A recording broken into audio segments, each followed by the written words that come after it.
자, 여러분 환영합니다. 새로운 통찰을 얻고자 귀중한 시간을 내어주신 여러분을 위해 오늘의 흥미로운 해설을 준비했습니다.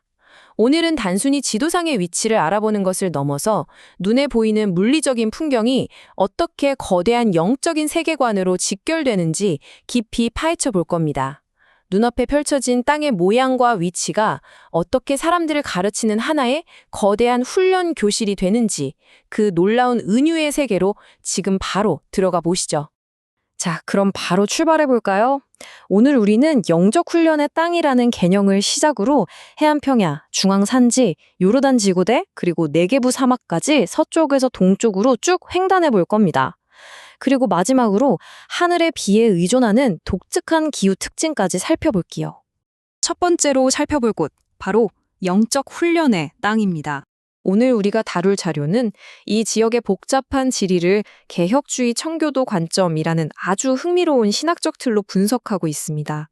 그러니까 지형을 단순히 여기는 산이고 저기는 바다구나 라던가 불리한 지정학적 조건으로만 보는 게 아니에요.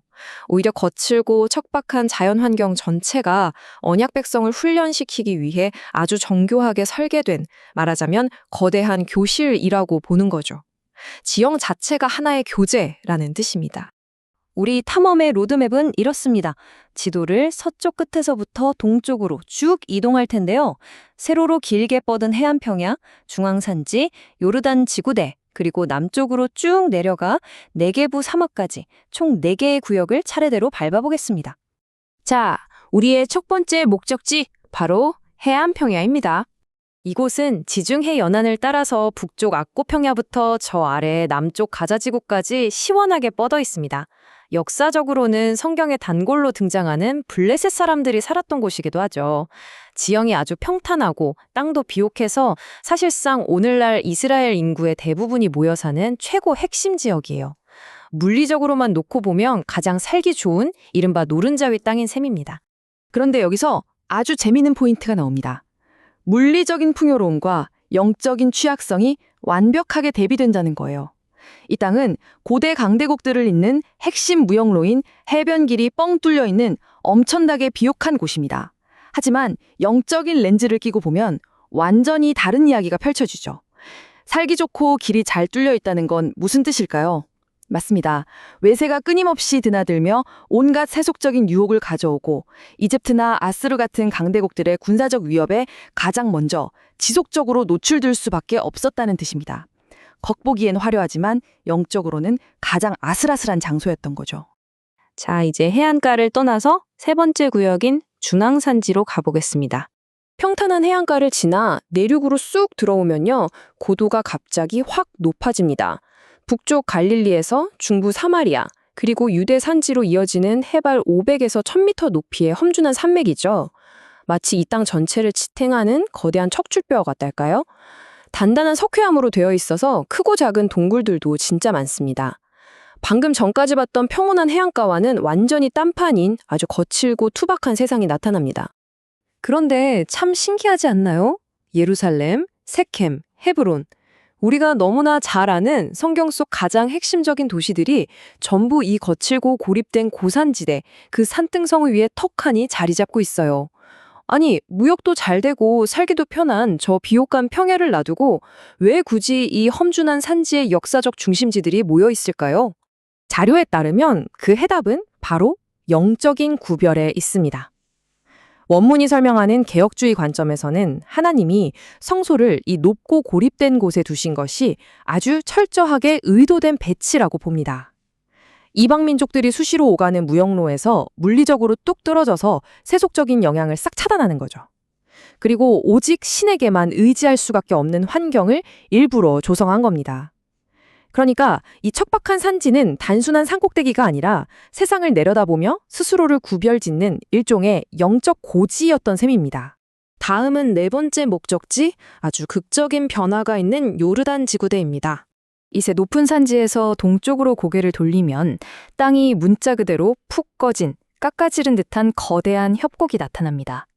북쪽 헐몬산에서 시작해서 땅 밑으로 깊숙이 파고드는 이 계곡은 요르단강을 품고 흐르면서 약속의 땅으로 들어가는 물리적이자 영적인 관문 역할을 했습니다. 자, 이제 우리는 가장 높은 곳에서 가장 깊고 낮은 곳으로 곤두박질 치는 지리적 롤러코스터를 타게 될 겁니다. 마이너스 210m. 이 숫자 한번 보시겠어요? 북쪽에 있는 갈릴리 호수는 놀랍게도 해수면보다 무려 210m나 아래에 있습니다. 바다보다 한참 밑이라는 얘기죠. 그런데 이렇게 푹 꺼진 낮은 지형의 호수가 사실은 이 메마른 땅 전체의 생명수를 뿜어내는 가장 핵심적인 수원지 역할을 합니다. 높은 산지에서 내려온 물이 이 가장 깊은 곳에 보여서 다시 주변을 살려내는 정말 기막힌 역설의 현장입니다. 하지만 요르단강을 따라서 남쪽 끝까지 계속 내려가면 상황이 180도 바뀝니다.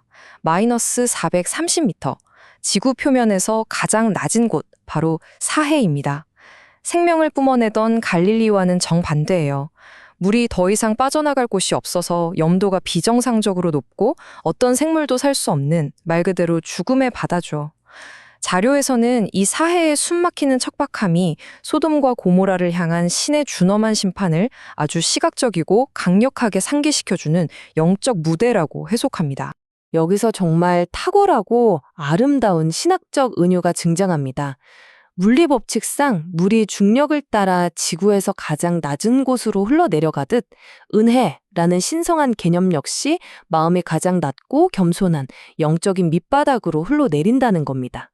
물리적인 주형의 중력 시스템을 영적인 은혜의 원리랑 이렇게 매끄럽게 연결짓다니 정말 무릎을 탁 치게 만드는 통찰 아닌가요? 자, 이제 5번째 구역, 저 먼 남쪽의 네게브 사막으로 넘어가 보겠습니다. 이제 동쪽 끝에서 이스라엘의 남쪽 끝으로 향해 볼까요? 네게브 사막은 이스라엘 전체 국토의 절반 이상을 덮고 있을 정도로 그 규모가 압도적입니다. 1년 내내 비 한 방울 구경하기 힘든 극한의 건조 기후에다가 지표면이 거대하게 푹푹 패인 아주 독특한 마크테심 분지 지형을 지나 저 멀리 남쪽 홍해가 있는 에일라까지 끝도 없이 황량하게 이어집니다. 생명력이라고는 도저히 찾아볼 수 없는 거대하고 척박한 광야 그 자체입니다. 물리적으로만 보면 여긴 자원이 턱없이 부족해 생존 자체가 가혹한 모든 게 벗겨져 나간 황무지입니다. 하지만 영적인 렌즈를 다시 한번 껴볼까요? 이 텅 빈 공간의 진짜 목적이 비로소 드러납니다. 시각적, 물질적인 방해물이 완벽하게 제거된 곳, 믿음의 조상 아브라함과 이삭이 묵묵히 걸었던 바로 그 공간. 내 능력이나 세상의 수단이 전혀 통하지 않고 오직 하늘에서 떨어지는 초자연적인 양식, 이른바 만나와 같은 절대자의 은혜에만 온전히 매달리게 만드는 곳이죠. 사람을 가장 밑바닥에서부터 훈련시키는 가장 순수하고도 혹독한 영적 훈련장인 셈입니다. 이제 땅에서 눈을 돌려 하늘을 한번 볼까요? 이 모든 지형이 거시적인 기후와 어떻게 맞물려 완성되는지 살펴보겠습니다. 마지막 섹션, 하늘의 비에 의존하다입니다. 이 지역의 하늘 위는 그야말로 팽팽한 기후의 격전지입니다.